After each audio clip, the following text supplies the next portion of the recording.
আচ্ছা, আমেরিকা মানেই কি আকাশ ছোঁয়া বিল্ডিং আর চকচকে পিচের রাস্তাঘাট? আজ তোমাদেরকে এমন একটা জায়গায় নিয়ে যাব যেটা দেখলে আমেরিকা সম্পর্কে তোমাদের ধারণা পুরো পাল্টে যাবে। বিকালে খাওয়া দাওয়া শেষে হাঁটতে হাঁটতে বেরিয়ে পড়লাম বাস ধরার জন্য। জানো, এখানে বাসে তুমি 10 মিনিটের জন্য ওঠো বা 1 ঘন্টা, ভাড়া কিন্তু একই, প্রায় 250 টাকার মতো। বাসে করে পৌঁছে গেলাম এই ঐতিহাসিক হারবার্ট স্কোয়ারে, যার কথা তোমাদের সাথে অন্য কোনো ভিডিওতে শেয়ার করব।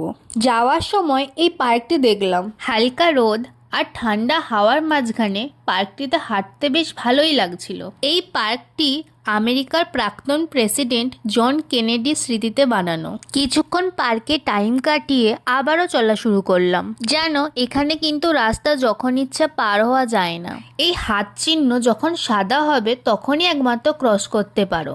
দেখো কোথায় এসে পৌঁছালাম, এটাই হলো আমেরিকার সেই ঐতিহ্যবাহী চার্লস নদী।